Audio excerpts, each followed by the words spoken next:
The first time you lose $10,000 in a day playing poker, it does not feel good. I won't lie.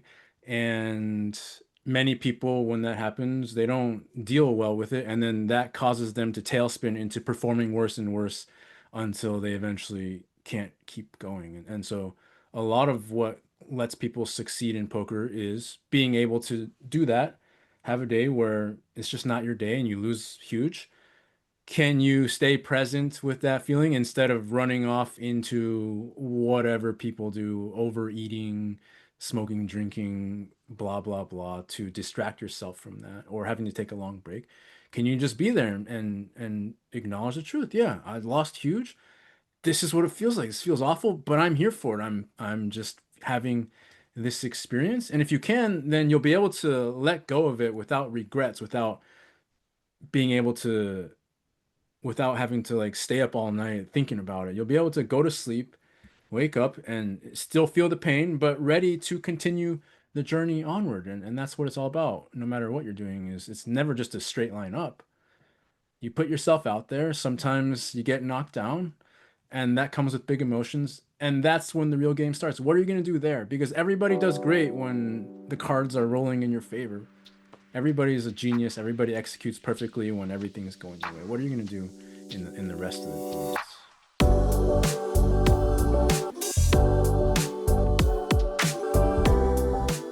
Jason Sue, welcome to the Book Thinkers Life Changing Books podcast. I'm excited to talk with you today about your brand new book. And here's where I'd like to start. You're 18 years old and you decide to play poker for the first time. What is that experience like for you?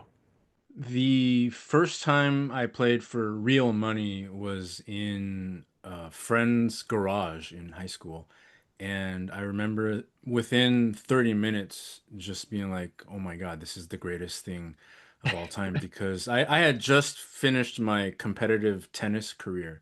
And as a very strong-willed competitor who likes to win at stuff, I needed something to channel that into. And all of a sudden, here's this game where not only can you do that, but it doesn't require you to be physically gifted, which I'm not, and also you can get money. So I was like, wow, this is just the greatest thing, and this was made for me. That was my first experience of playing poker. Yeah, that's right. I remember you saying in the book that sometimes you'd look across the table and you'd see an adult and they'd seem poised, but here you are, heart pounding out of your chest. And so you wondered, how do they perform and remain calm? And like bring us back to that moment. I mean, what was kind of the craziest early poker experience that you have? Was it a certain amount of money that you won or anything? I'd say within the first 6 months of me starting to play poker, I was playing for pretty serious amounts of money that almost nobody who plays poker will ever play. And probably yeah, the first time I won $1,000 was it just blew my mind. That I was like, oh my God, you can do this. And I was 18 years old playing with lawyers and doctors and some not so reputable people. And there's just money flying around everyone. I left the game and went back to my college dorm with an extra $1,000 in my pocket, and I thought, wow, this could really be something. Huh. Yeah, it reminds me a little bit of the Blackjack movie. What is that called? 21, Yep. where he's leaving his college dorm, making a bunch of money, and then coming home, and his friends are like, "What are you up to?" So were you kind of living that same lifestyle? I mean, outside of flying to Vegas and everything. Yeah, absolutely. And then when I turned 21, I did fly to Vegas all the time to go and live that lifestyle. So yeah, it was a different college experience from most, whereas everybody I knew was partying at nights and on weekends. I was playing poker, and that was what I wanted to be doing, and it set me up really well for the life that I ended up living.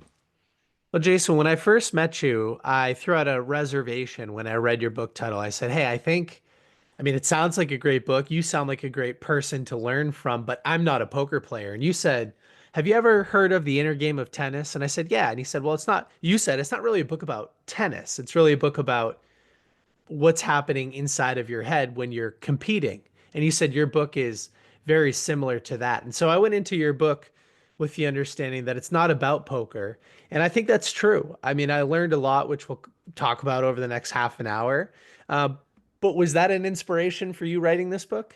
Yeah, I've got it on my shelf. It was one of the two books I bought when I was a junior tennis player looking to gain an edge was Inner Game of Tennis. So I read that for the first time when I was 15 years old, and I must have internalized a lot of the concepts because I ended up beating a lot of players in tennis who were way better than me, and I had no business beating them because my mental game was just better than theirs. And then that translated into me playing poker. And then as my poker career progressed, I needed to rededicate myself to the performance aspect of the game. And yeah, I quote the inner game of tennis in the book. On the cover, there's an image of a tennis ball inside one of the chips because I really wanted to honor that part of my life and the influence that that book had on this work. There are so many business professionals in the audience today, and so stick with us because I think that a lot of what Jason's going to teach us and talk about and create some curiosity so that you go out and buy the book. But what we're going to talk about today definitely applies to the business world and so many other competitive endeavors. You said nothing's off limits, so I'm curious, are you able to share an estimate of how much money you've won yourself playing poker competitively? Yeah, me personally, I stopped playing poker competitively many years ago, but it's well into the seven figures. And it's not, I didn't have like the most amazing poker career by any means. I was good. I enjoyed it. I made great money for many years, but I was never one of the top players, nor did I ever seem to be interested in making the sacrifices needed to get to that highest levels, which is funny now because in the business I have now of coaching, whether it's poker players or business executives which I do, I am extremely interested in the competitive juice is back around. I do want to be the absolute best at this. I do want to be known as the person who took everything to another level for people in their performance. So that's kind of where I'm at now. Yeah, that's really interesting. So you're finding more joy in coaching poker players and business professionals than you were playing the game yourself. Yeah, in my early 20s to mid 20s, I would say that enthusiasm for actually playing the game was like, wow, this is the most amazing thing ever. And now that's how I feel about what I do now. There's never a day where I'm like, I don't want to do it. This is just the greatest thing for me right now. And and so this makes it the right fit.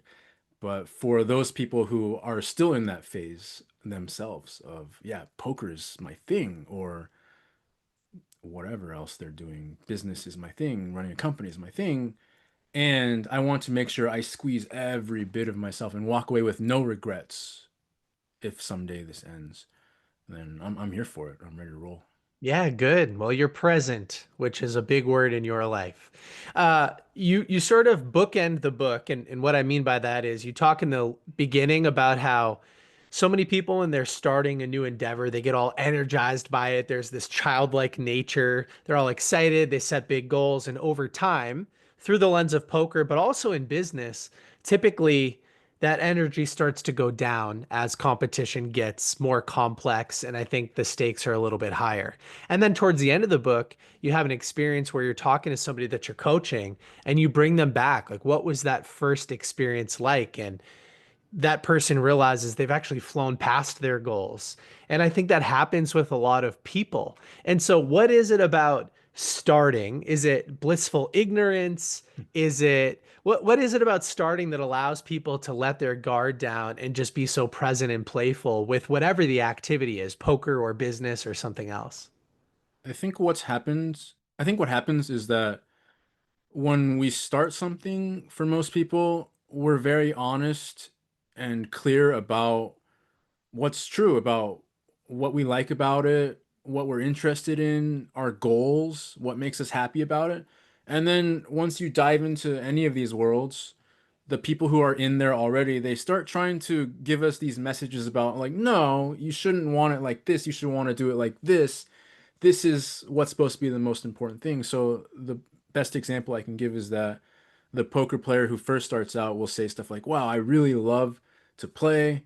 I just want to win a lot of money and have a great time and play how I want to play. That's what excites me. And then they'll run into other poker players who have been around a long time, the grizzled veterans, and the grizzled veterans will say, "No, no, no, you shouldn't care about winning. You should only care about your process. You should only care about whether you're learning each day and getting better each day, and are you eating well and living healthy and making sure that you play a lot of hours. That's what should make you happy, is to just do those things." And then when you start buying into that, you get surrounded by enough of these people, you start to believe the message that this is what should make you happy, and you lose sight of what you actually love about it, and that's when the passion starts to fade. I definitely fell into that in my mid to late 20s, and had to kind of find my way back. So when you're meeting with a new client for the first time and you're going through this initial assessment of where did the joy go, I imagine, does that happen to most people? Is that why they seek you out as a coach? Is that one of the major problems they're looking to solve when they choose to work with you? Yeah, I'm almost never the first coach somebody comes to. I'm always the one they come to after they've tried the other coaches who love to do the optimizations and the let's build healthy habits and let's reframe the situation in your mind stuff, because all that stuff seems like real low-hanging fruit that could really improve your life. But when you've lost the fire, you've lost the fire, and the only thing that's going to bring it back is for you to remember what it was and face it and really dedicate yourself to making that your highest priorities, having the experiences that you had when you first started that made you fall in love with it. If you don't do that, no amount of other habits you add in are going to make a difference. Hmm.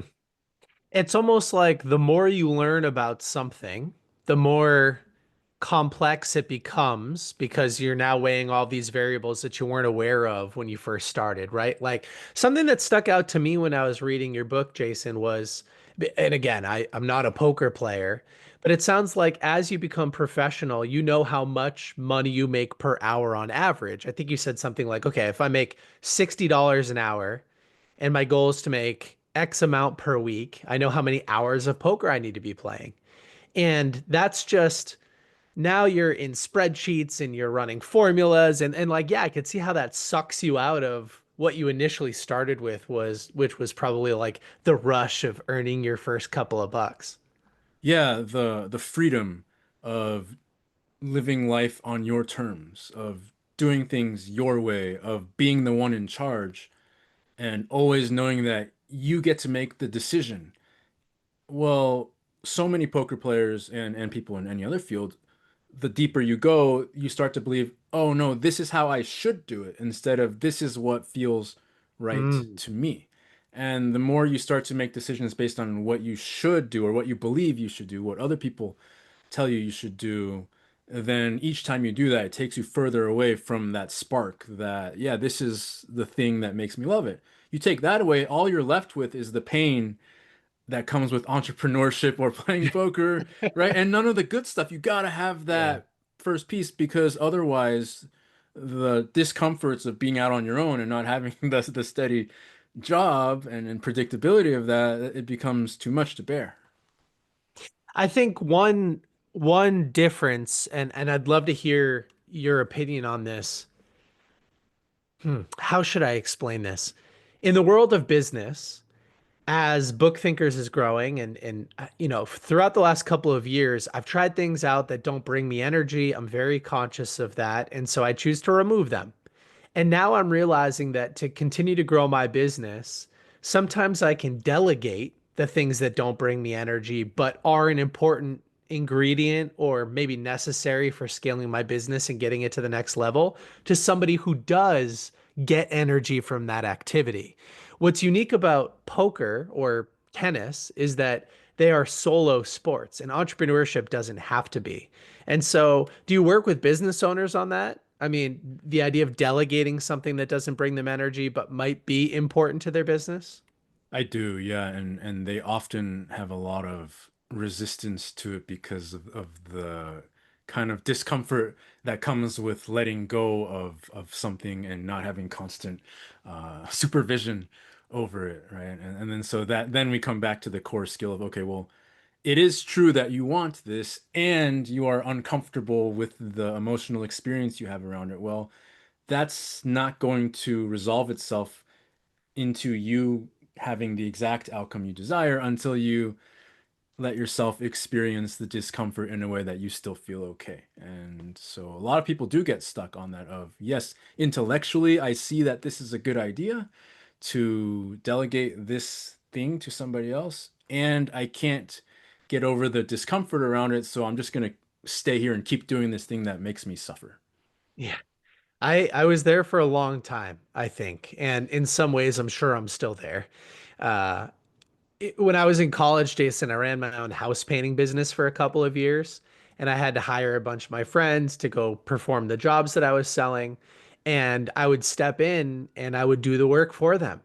And a boss of mine at the time, he would say, Nick, he who can do the work of five people is not as great as he who can get five people to do the work for him. And I struggled with that for so long. But bringing it back to the joy of poker, one of the most important ideas that you share early on, and I shared this on social media, is that a lot of people try to solve emotional issues with logic. And thinking is often the root of the problem, right? I mean, that's something that you talk about with your clients. Yeah, absolutely. The thing that most people will come to me with is I just can't deal with failure in a healthy way. I'm so miserable every time that something doesn't go my way. And I say, well, what have you tried to do it? And they'll almost always say, I try to be logical about it, remind myself how much money I want, how successful I am, how I should be grateful because I get to do this thing. I get to play a game and do well at it.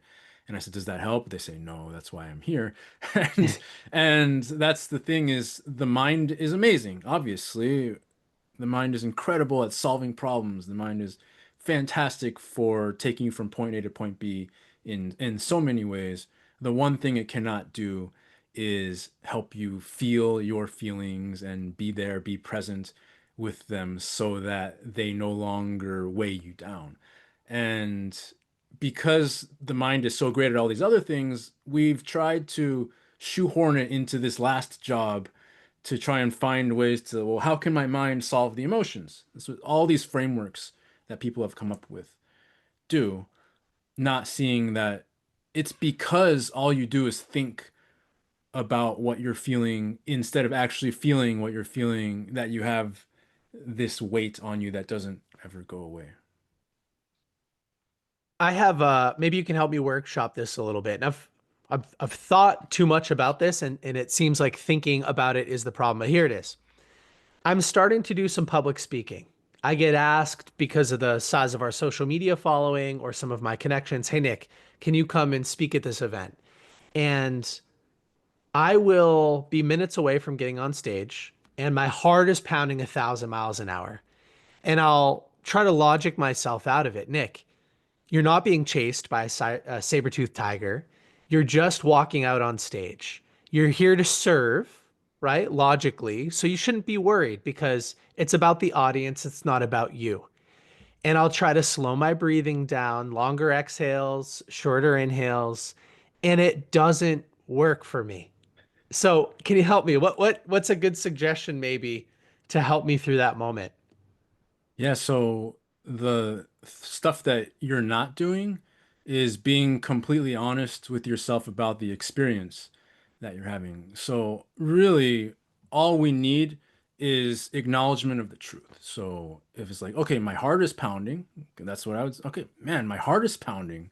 That's crazy. Like, and actually just notice and be with that. So my heart is pounding, right? And then check in. Am I still here? Like, did the world blow up because I didn't try to fix that? Right? You're trying to fix it and make it go away. Yeah, You're true. believing that this is a problem that my heart is pounding and I'm kind of angsty and fidgety instead of just allowing that to be true because it is. And your mind is having a lot of thoughts, right? Of like, okay, yeah, I want to do a good job. I'm afraid I'm not going to do a good job. What are they going to think? Well, yeah, you are thinking those things. That's not a problem in itself. You make it a problem by trying to divert yourself away from it by making it not true or distracting yourself and do something else. So it's just a simple matter of wow, I got a lot of energy running through me. My heart's pounding, racing. I want to do a great job. I don't know if I'm going to do a great job. And to really just that's it. That's all you have to really acknowledge to yourself and have that experience, and you'll on average do much, much better than you currently are. Yeah, well that's really helpful, and I will practice that next time I'm walking out on stage. So that was a great glimpse into what it probably is like to have you as a coach. So if there's somebody in the audience that's like, I need a little bit of that help in my discipline, where can people go to learn more about you as a coach? How do people get in touch with you? Yeah, you can check me out over at pokerwithpresence.com. I'm also very active on Twitter, Jason B. Sue, and I have a YouTube channel on my name, Jason Sue, or Poker with Presence. And yeah, everything I make, I tend to frame it in the viewpoint from a person playing poker, but people tell me all the time the light bulb goes on and they'll email me and say, "You're not talking about poker." And I'm like, "Yeah, you're right. I'm a poker player, and this is the world I have lived in my whole life, so it's easy to speak in these terms, but yeah, it's human. I'm in the human business very much." Yeah, I have a couple of mentors, AJ and Rory Vaden, and they talk about breaking through what they call Sheehan's wall, which is you go really niche and serve who your best position to serve. And then naturally, once you break through the wall, you can expand out from there. And so, just like you, I mean, Book Thinkers has so much more room to grow in the author space, but we serve a lot of thought leaders that haven't written a book, mostly through referral, we're not ready to prospect to them, but we serve them because it's a natural extension of what we do. And it sounds like you're in a similar situation where there's still room to grow in the poker community, I'd imagine, but that you get referred out to business people all the time. Yeah, absolutely. I love hanging out with poker players and talking about their experiences because I am one. I still like to play sometimes. And at the same time, when a CEO of a business hits me up, I'm like, sure, let's talk and see how I can help you. Or golfers have come to me for help, and baseball, music, trading. It's all the same. It's like if you have an experience consistently of there's this thing that I do that I love, but I feel like I'm not doing the greatest job at it.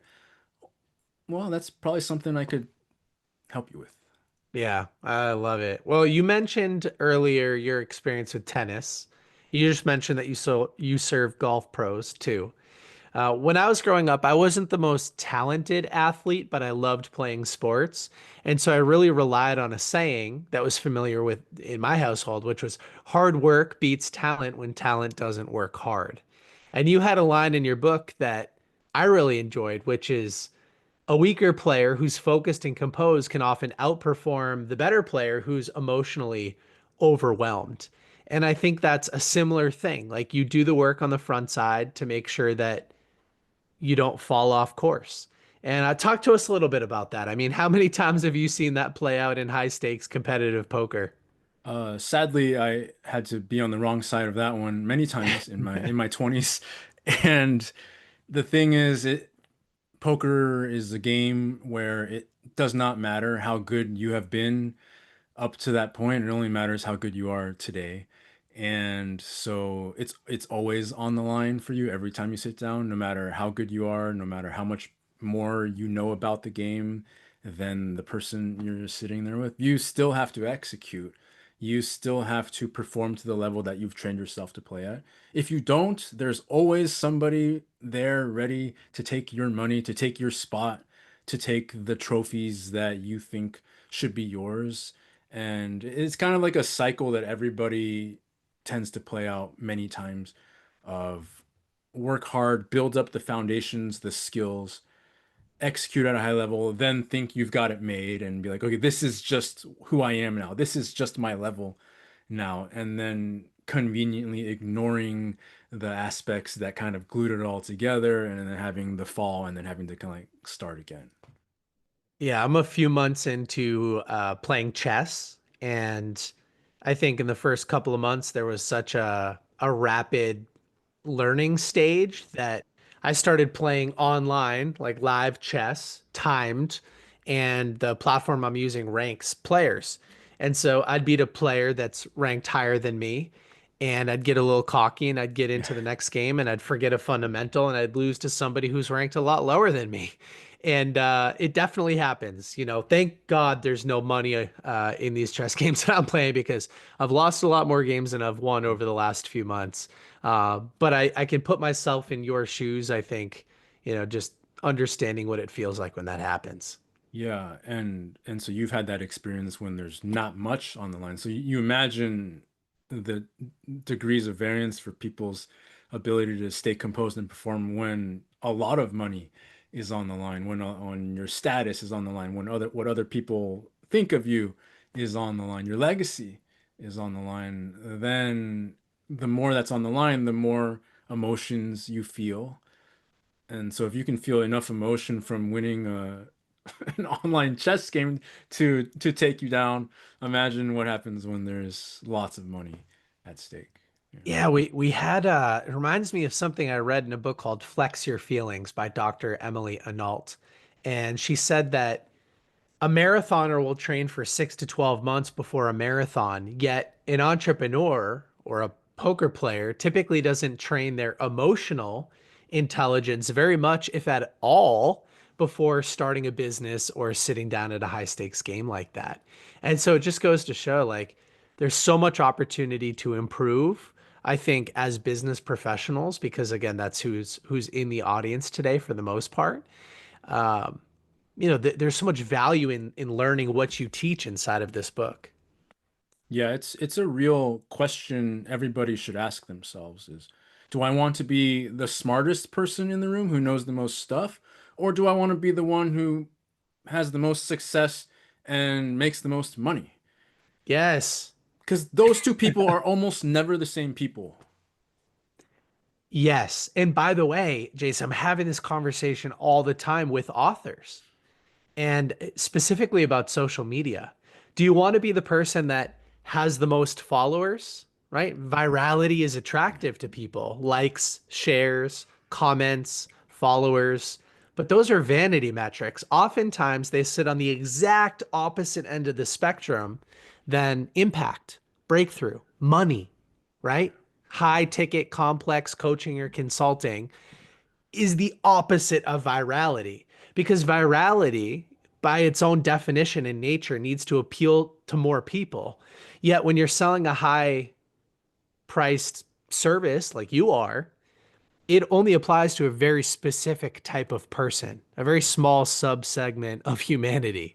And so, yeah, you get caught up in these big fancy moments when what you're really looking for is to make money because that's what at the Yeah. end of the day is probably the most fulfilling when you're playing Yeah. poker. It's winning. Yeah.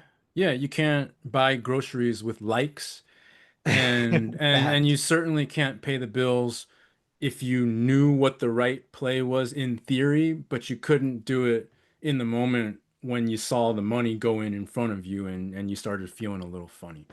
And so it's like two very, very different things. What's you told us that you've earned 7 figures playing poker. What's can you share with the audience what's the most amount of money that you've made because of this, you could call it like emotional catastrophe, losing control. I've I've won a couple of poker tournaments. Like I said, not like the most amazing career, but reasonable. I won a couple of tournaments of around $150,000. So I'm pretty proud of those, and definitely those were times when I was very locked in, focused, kind of seeing the whole picture without. I wasn't like hyper managing and trying to like get every detail, but it was all just coming in. I was really in the zone for those two. So yeah, those are my biggest wins from my What life. are your biggest losses? A couple times ranging from 10 to $15,000 in a day. Yeah, that is a lot of money. Yeah, yeah. Well, you get used to it when that's the world you live in. It starts to just become an experience that you can start to get used to. Yeah, the first time you lose $10,000 in a day playing poker, it does not feel good. I won't lie. And many people, when that happens, they don't deal well with it, and then that causes them to tailspin into performing worse and worse until they eventually can't keep going. And so a lot of what lets people succeed in poker is being able to do that have a day where it's just not your day and you lose huge, can you stay present with that feeling instead of running off into whatever people do, overeating, smoking, drinking, blah, blah, blah, to distract yourself from that or having to take a long break? Can you just be there and acknowledge the truth? Yeah, I lost huge. This is what it feels like. This feels awful, but I'm here for it. I'm just having this experience. And if you can, then you'll be able to let go of it without regrets, without being able to without having to like stay up all night thinking about it. You'll be able to go to sleep, wake up, and still feel the pain, but ready to continue the journey onward. And that's what it's all about. No matter what you're doing, is it's never just a straight line up. You put yourself out there. Sometimes you get knocked down, and that comes with big emotions. And that's when the real game starts. What are you going to do there? Because everybody does great when the cards are rolling in your favor. Everybody is a genius. Everybody executes perfectly when everything is going your way. What are you going to do in the rest of the moments? It reminds me of a line you have in the book where you say emotions are neutral. And you also talk about how presence, which is a big word, presence is a skill. So, talk to us a little bit about that. I mean, how is that skill cultivated? You know, how can somebody in the audience actually build more presence? It's your ability to kind of like we've been talking about, actually notice what the true experience is that you're having. So many people get caught up in believing the nonsense that their mind comes up with, right? Like, oh, I'm getting screwed over here. This is so unfair. No, that's none of that is actually true, right? Or I'm freaking out because of this. No, that's not true. You're just freaking out, and that's the end of the sentence. Mm. Can you allow yourself to just freak out without needing to solve the problem, without needing to make it go away? And each time that you can get through that experience of, yeah, that's what's happening, and I'm gonna let myself just have this experience, you come through the other side and you gain real confidence because now you know like, oh, that horrible thing happened in the past. That would have like set me off, and I would have been doing all this other stuff that would have made everything worse. But this time I didn't do any of that. I was just there for it, and now I feel fine and ready to keep going. And all that extra time you save, imagine what you can produce and create with that when you're not freaking out or beating up on yourself or telling yourself that you shouldn't be feeling how you feel, telling yourself you shouldn't be thinking what you're thinking. That's a lot of time that people spend doing those things when it takes a lot less time to just have the experience you're having with total honesty and then move forward. And so that's the skill that you can very much learn how to grow. I had a funny moment. I shared this with my wife the other day, but I was driving back home from somewhere, the gym or the coffee shop, and I had a young kid cut me off, like very unsafe. I was driving straight. He cut me off horizontally and actually flipped me off when he drove in front of me. And Nick, 10 years ago, would have reacted poorly to that situation. Uh, but instead of building a story around it or taking it personally, I just sort of experienced it and then I let it go and I moved on with my day. And it got brought up because it got brought up in the car with my wife later on. It wasn't like I was consistently thinking about it, but I just, it helped me look back and say, yeah, you know what? I have grown a lot emotionally. And I'm sure that that applies to the sales calls I host when somebody says no and hangs up the call or whatever the case is. Like I'm not as attached anymore, I think, to those experiences. Yeah, and a lot of people kind of get to where you've gotten from just having it happen over and over until you just kind of accept that this is just kind of what it's like being in my business is a lot of people say no and so okay, that happened. And so that's one way to do it. And then the way I teach people to do is, oh, we can get there much faster, right? There's like very specific building blocks to the experience of that final level of acceptance of like this is kind of what's happening that you can really train yourself to do. And then uh the faster you can do that, gain acceptance of things happening that you don't like, that's superpower. Now we're talking into superpower territory. Yeah, we are. Well, now I'm curious. So I'll mention that I'm a really big fan of Stoic philosophy. It's an actionable philosophy, and it does talk about the difference between what's within your control and what's outside of your control. I think a lot of people, there's this, and you talk about it in your book, actually. There's this illusion of control where you mistakenly think that something is in your control that's not. And is that one of the key distinctions in accelerating that acceptance, or Yeah. tell me a little bit about that? Yeah, 100%. Actually, I've come across a lot of people who say they're into Stoicism, but then they botch this part about the what is actually in your control versus not, and they try to control stuff that is actually not in their control. Like, what are you thinking about right now? You have zero control over what you're thinking about right now.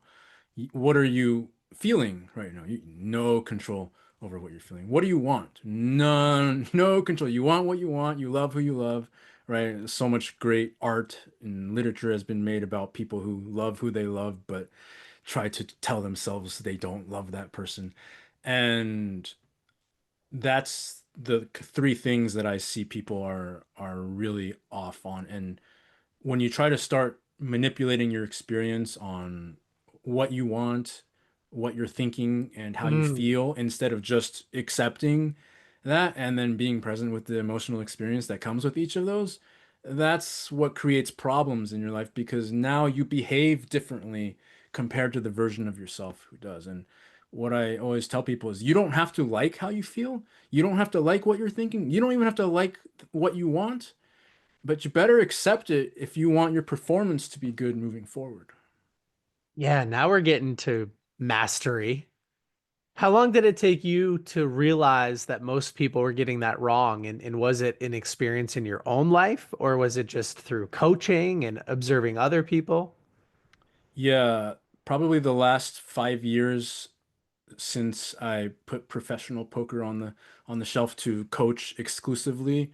And now instead of spending thousands of years playing poker, I'm spending thousands of years coaching people and just completely living in this place of what creates high performance and what creates friction to it started to see the patterns of okay wow clearly the things that when people have resistance to what's happening and they want it to be different, it doesn't matter how much skill they have, they start performing worse. And sadly I did not know these things when I was playing. There's this part of me that I was like, man, if I knew these things when I was playing, oh, I would have done way better. But somebody had to figure it out, and so in the poker world, I'm happy to be the one who did it. Yeah, I've spent over the last 10 years, I've spent a lot of time, as I mentioned before, working on what a lot of people would call emotional intelligence. And I think a big piece of that for me has been meditation. And I've done a lot of interesting forms of meditation, like trying to anticipate your next thought and seeing that it's impossible, It's obviously. like, oh, Yeah. No, seeing that it's impossible and trying to view myself from a third party perspective. And so Nick, who's about to walk on stage, whose heart's pounding through his chest, and then viewing that Nick from a third party perspective, just realizing that, yeah, the only way to get through it is acceptance, which I think is a really wise way of phrasing that. yeah, that's cool. I love meditation. I'm a big fan. I'm all about it. And what I've noticed is lots of people come to me telling me they're meditating every day and exercising every day, doing all this stuff. But the whole goal of it, I think, is to get you into acceptance of what you're thinking, what you're feeling, and what you want. And so if you're just sitting there, but then you don't end up in that place, you're just sitting there thinking about what you're gonna eat for dinner. And it doesn't really do anything. So I always tell people, yeah, whatever you need to do to get to that place of acceptance, if it's meditating, fantastic, then meditate every day. Or if it's cooking dinner, great, do that. I don't care what you do, but you got to get here. I love the yes and there. Does that come from the improv world? Yeah, it must, right? That's the turning point of my life was finding the first improv class and remembering how to play as an adult, which I had forgotten for so many years. Yeah. Do you think that Do you think your book is a good exercise in play? You know, people are going to pick it up because they're trying to solve a problem, you know, and I think that oftentimes I'm wearing a shirt today that says read less and apply more. I think that oftentimes reading becomes the task that people focus on Mhm. instead of the application, and they don't allow themselves to slow down and enjoy the process. They just try to get through as many books as possible. And Mhm. so, you know, does your book, yeah, do you think your book would help the younger version of Jason who Yeah. had lost his instinct to play and Yes, get you so back into that much. place? Yes. So much. What I'll say is that my book, everything I do, if you really use it, you will solve your problems because a problem is not a situation. A problem is your inability to accept the situation. The moment you accept it's not a problem anymore, it's just that this is what's happening and now let's see what I want to do next. So if you really use the things I talk about, you will solve all your problems. And as a byproduct, you will be having a good time while you do it because that's our default state. Our default state, if you go out and watch kids run around on a playground, is to have a good time and whatever's happening, accept it and then build on it and see what we want to do next. It's not to see what's happening, complain about it, whine about it, tell ourselves that we screwed up, and then see what we want to do next. So the path of acceptance takes you to ultimately who you really are and reopens you back to your capacity to engage with what's happening in a way that's playful, opens up your curiosity, brings your creativity, your uniqueness back to the situation, takes you out of the formulas and the structures and this is what I should do, and instead, oh, like what do I want to do and what would be like an enjoyable way to do this? And once you start doing that, you remember how to do that. If you have a consistent, reliable way to do that, you'll never want to go back. Hmm. And you're allowed to pick on the next question a little bit, but I'm curious what your take is. In Stoicism, there's a Latin phrase that gets quoted a lot that's accredited to Nietzsche, amor fati, which is the love of one's fate. And the idea behind that is that first you recognize what's within your control and what's not, and then you take everything outside of your control and view it as either neutral, which is I suppose a form of acceptance, or positive. You love it, which I think maybe is another form of acceptance. But Yeah. what you're saying is that you don't have control over what you love. And so maybe there's actually an exercise in unnecessary resistance happening when you try to love things that you know are outside of your control, but also create a negative state when you interact with it. Does that Mhm. make any sense? Yeah, I strongly believe that this is where a lot of people's source of frustration and suffering comes Mm. from is telling themselves, this is not how I should be feeling right now. This is not how I should be responding to this right now. I should not want it to be this way. I should want it to be that way because that way is, I know, better for me in the long run. And so, yeah, you don't control your reaction to anything. You don't control your current opinion on anything. You can't just tell yourself to change your opinion and then it changes. So if it's like this happened and it's out of my control and I really don't like it, that's the truth. You can't be like, I don't like it, but okay, wait. What was I supposed to do? Oh yeah, I love it. Well, you're gonna become insane if you try and live your life like that and you're having an emotional experience that is completely opposite of what your mind is saying. So now there's all this like tension inside you, and you Mm. think you're doing something correct. But when is it ever correct to lie to yourself about the experience that you're having? Woo. There we go. That's a mic drop moment right there.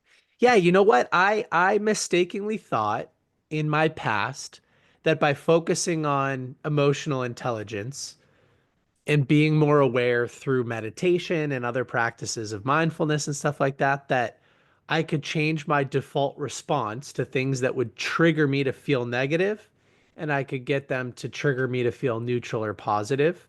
I did make that mistake. And then as you research the brain, you realize that There is an immediate emotional response to any stimuli into your brain. And the logical part of your brain doesn't kick in until after. It will never kick in before the emotion. And I love what you said, which is that if they are in disagreement, then that misalignment creates I mean, there's obviously like some weight there, right? And so I love what you're saying. Yeah. So love is acceptance. Acceptance is love. If you truly love somebody, you accept them exactly as they are, right? When you accept somebody exactly as they are, you love them. And so, amor fati, love, accept what is, right? This is what's happening. It's not good or bad. It's just what's happening. Your experience of it, your relationship to what's happening will either feel positive or negative depending on whether or not you accept it right now.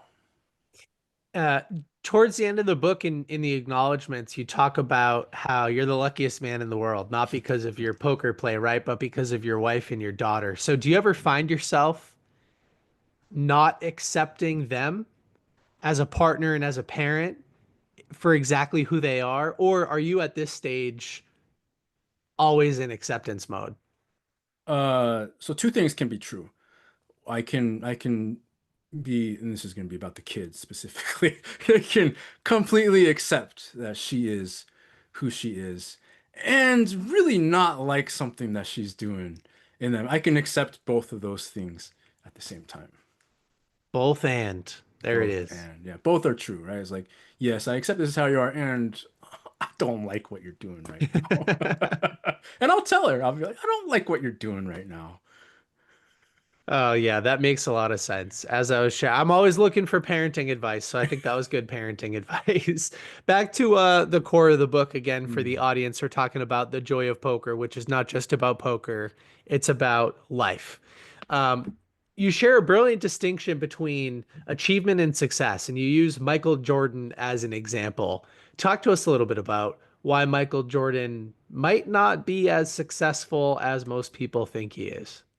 I defined success as accomplishments that are both sustainable and enjoyable, where each time you accomplish something, it fuels you, makes you feel better, makes you feel more energized, more motivated, more creative, more inspired for the next thing. And that's a much different bar from just achievement, which is just like whatever it takes to get the thing done. And so Michael Jordan, very well known for using revenge and being upset about being underestimated and people not respecting him, using that as his fuel to get the job done. And I'm not saying it doesn't work. It definitely works for a lot of people, a lot of high achievers. Almost everybody goes in this direction of I'm going to use these slights or these problems as ways to fuel myself to greatness. The problem is that if you want greatness, you require the thing that you hate. So you hate people doubting you, but you need them to doubt you in order to be great. And you're not going to give up the greatness. So you're just going to keep seeking out people who doubt you. And there's many different forms of this that people do. But the gist of it is that you live this way and you require the thing that you hate the most in order to accomplish what you want to accomplish. And the more you accomplish, the worse you feel. And you have to keep getting larger and larger doses of the thing that you hate to keep taking yourself to the highest levels. This is why so many of the wealthiest, most quote unquote successful people in the world are the unhappiest and most miserable in the world. And that's a fact, by the way, Jason. I mean, I have an entire wall of books behind me that demonstrate that exact Yeah. thing. Yeah. And I think one of the greatest lessons I've learned, I'm 31 years old, is that you should never sacrifice the joy of what you do in exchange for something like money. It's just silly. Every single person who has ever played that game has ended up regretting it. And I've just read that story play out far too many times to go down that road. Yeah. Yeah. And everybody knows that logically, right? But without an alternative of like, okay, yeah, but I want to have a lot of money and I want to accomplish all these things. You can't just say like that's not a good way to live and then set them off. You have to actually give an alternative to living in that way. Yeah, very true. I look back 10 years ago, if you would have tapped me on the shoulder, I would have said stuff to you like 40 hours a week. I remember my first part-time job, and I'd wear burnout as a badge of honor, and I would Mhm. outwork everybody around me. And I didn't enjoy it, but I pretended like I did. And so I think sometimes you have to go through an experience like that yourself in order to realize that it's not the path. It's kind of like those that say money doesn't bring you happiness. Sometimes you need to experience a little bit of money to realize that it's not going to bring you happiness, right? Yeah, yeah, you do, and that's why the people who come to me is not their first rodeo. They're kind of veterans of the industry of whatever they're doing for the most part. They've lived the mistake half, and they believe I can help them not live that way. And yeah, what it comes down to that I wrote about in the book is you've got to find fuel that doesn't drain you each time you use it, that lifts you up, that makes you more motivated, more excited. And really the only true fuel of that is learning how to honestly acknowledge everything that's true, how you feel, but also what you've done, what you haven't done, what you want to do. See, people don't like to talk about these things because it's considered taboo, or you're not being humble, you're bragging if you say, I want this, I did that. We get taught early on as kids, don't talk about what you did, right? But as a result, now we have a bunch of people who have imposter syndrome because no matter how much they do, they don't feel like they've done anything because they haven't actually registered it inside all the stuff that they've done because we've all been pretending we don't do anything. So now we behave that way. Yeah, there's a mentor of mine, and when I say mentor, I don't mean personal relationship. I just mean I've read a lot of his content and taken his courses, named Dan Sullivan. And he talks about that, Jason. He talks about how you don't have to justify what you want.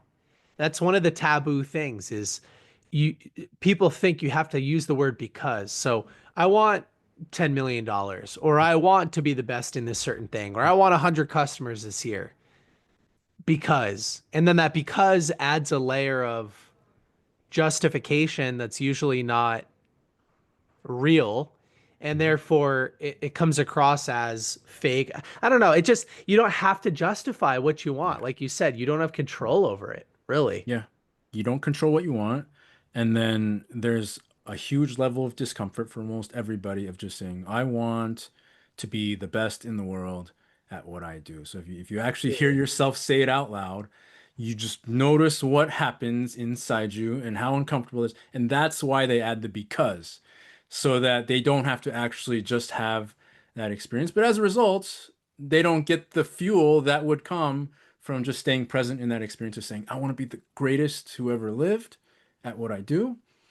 And then it actually registers, right? Or I think I did an amazing job here, and actually let it register instead of just like, oh yeah, I did my best, blah, blah, blah. People will say anything to not just say what's true and leave it at that. They'll always add something that's not true on top of that.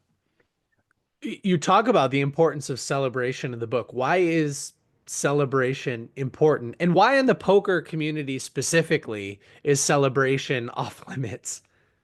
Poker players love to shame each other for lots of things. And like being happy that you won is considered like unprofessional. If you demonstrate in any way that you're happy that you won, or if you demonstrate in any way that you're upset that you lost, there's a large group of people who, by the way, are very mediocre performers, and if they are high performers, they're very, very unhappy and miserable inside themselves, who will say you're being unprofessional, this is not how you do it.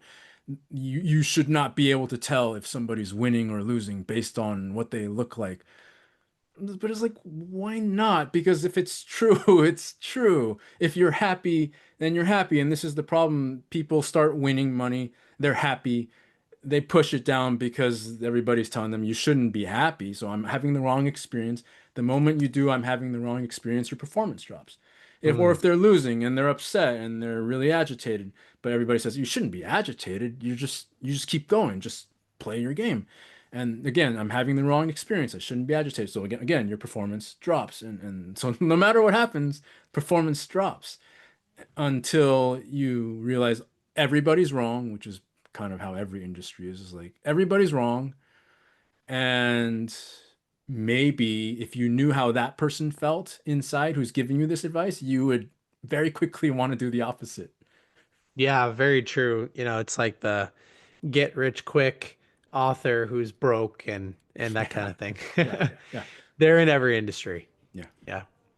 Uh, I've got a couple more questions, but before we wrap up, or as we wrap up, but before I ask them one more time, where can people go to get a copy of the book or maybe to hire you as a coach? Yeah, The Joy of Poker is available on Amazon in basically every market that they have it. And then, yeah, if you want to find me, work with me, or just talk with me, I'm over at pokerwithpresence.com. And even before I recommend working with me in any way. I write a daily email newsletter that I strongly recommend people check out because I just keep talking about this stuff every single day. I tell stories from the past, talk about whatever big ideas that I'm having that day. It's my favorite thing that I do. People message me all the time to tell me that they love it, and it's the only one they read each day. So at this point, I don't even want to work with anybody unless they've at least been reading that for a little while first, and it's free. So I think that's just like the easiest way to really get to know me much more deeply. Hmm. Do you suggest it as a prerequisite for working with you so that your clients self-eliminate or disqualify themselves from the process if they're not going to end up following your suggestions or vibing with your material? Yeah, it's definitely a part of it. Like at this point, I don't have a lot of time. I'm not just gonna like get on a call with everybody who wants to talk with me. I don't, we're way past that now. And so a lot of it is just like, hey, I put everything I believe into these emails. You can read them and figure out if I'm for you. And if not, well, we don't have to take this a step further. But if everything I say resonates with you, then yeah, I'd love to chat and see how I can help. So that's definitely a big part of it. Hmm. Yeah, I respect that a lot. Okay, the final subject that I wanted to talk with you about is confidence.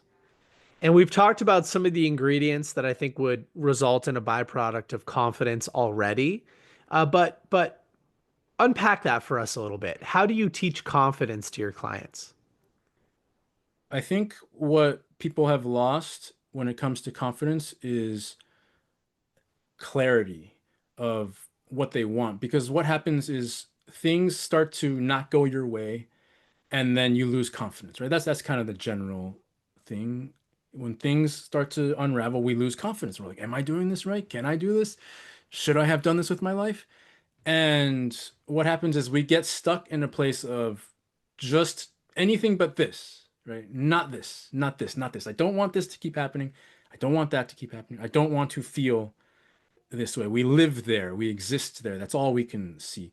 And we lose touch with what do you want, right? If you Hmm. can't remember what you want and you can't feel the experience of wanting it, you're never going to get your confidence back because you have no idea where you even would want to go. Hmm. And so that first piece of clarity is like what's needed. How do you get that clarity back? You don't get it just by asking what do I want, because when you're in a highly emotional state, your answers to that change dramatically. I've talked with poker players when they're feeling really good and writing, and I say, "What do you want?" They'll say, "I want to be the greatest player who ever lived." And then I'll talk to that same player who's been losing for a couple months. I say, "What do you want?" "I just want to be able to make a living playing a game that I love." Right? And it's the exact Yeah. same person 2 months apart. So you can't start by asking the question, "What do you want?" when you're feeling unconfident. You got to get back to that point of control of, okay, what am I feeling? I'm gonna feel it, right? What Hmm. am I thinking? Okay, I'm gonna just let myself have that thought. It doesn't, it might be true, it might not be true, but I am thinking that, right? And oh, is there something I'm noticing I'm wanting in this moment? Okay, I'm just gonna let myself want it. And controlling that stuff, acknowledging it's true through the practice of celebration. I define celebration as just acknowledging and commemorating what's true, from a present state of having the emotions that you're having, not like I'm having a party, right? So celebration meaning just to acknowledge what's true from the present state. You can party too if that's what you want, but yeah, if you just acknowledge what's true, that's the only thing you can control. Acknowledge what's true. That starts to shift the state back into I'm feeling a little bit more myself again. Now that I'm feeling a little bit more myself again, okay, what do I want? And the answer starts to emerge, and then I remember what I want. Now I have a place to go. And when we have a place to go and we're feeling pretty clear emotionally, having felt all the feelings, we tend to get moving in that direction, and all of a sudden we're feeling good again. Hmm. That was incredibly profound. I don't think most people recognize that what they want when they're in flow and winning, and what they want when they're out of flow, which I think for most people listening is most of the time, Yeah. uh, is different. And so, over the last couple of years, Jason, I've participated in a couple of, you could think of them as masterminds, but they're more services that help me with things like branding or entrepreneurship. And I find myself walking out of those rooms, most of them meet quarterly, my biggest, boldest, baddest self, Mhm. reminded of who I am and what I Yeah. really want. And then I use that space and that energy to make bigger decisions. Because when I fall back into working in my business instead of on my business, and that's how I've articulated the Yeah. difference in the past, I want less and I want smaller things. Yeah. um, Yeah. so that really helped me think about that. You know, it's in that space of winning, and I think Yeah. that I'm reminded that I am a winner when I'm in those rooms. Yeah. Oftentimes, I think that's how it happens for me because I'm not at Yeah. a poker table very Yeah. often. Yeah. Yeah. I think that's literally the most valuable part about these business masterminds or groups, is that it puts you in the space of remembering what you want, what you stand for, why it's, but most importantly, you can feel it because you've removed yourself from the environment where all you're doing is feeling all the other stuff, the drain and the lethargy, and you're not really accepting it because you don't even know it's there. And so you remove yourself from that for a period of time, and then all of a sudden you just hear they're not really giving you any like mind-blowing ideas that you haven't already Right. considered, right? But you're just making the decision to go from here to here, give myself space to feel that again, and all of a sudden all my problems are gone. Yeah, and if I could find a way to get there without paying money, I would. But like right now, that's the fastest path to, Yeah. to feeling that way, and it's Well, repeatable, it's predictable. chapter Yeah, I 9 know. in the joy of poker. What can I say? Jason, it's been a lot of fun today. If you had to delete the book, but leave just one sentence, Woo, one feeling from the book, what would that be? what? Okay, all right, give me a second. This is a big question. It is a big question, and I Uh, didn't give you any time to prepare for it. yeah, and yeah, you did not tip me off. Okay, here's what I got. You can have everything you want and have a great time while you're getting it. Have your cake and eat it too. I Yeah, believe that as yeah. well. Great time talking with you. We went long today, Jason, but for anybody that's still on with us, grab a copy of The Joy of Poker, Win More, Be Happy. It's short, it's easy to read, it's powerful. You'll get more of what we just talked about today, and you'll have the ability to reference it again and again and again. Thank you so much. Yeah, thanks so much, man. Enjoy it.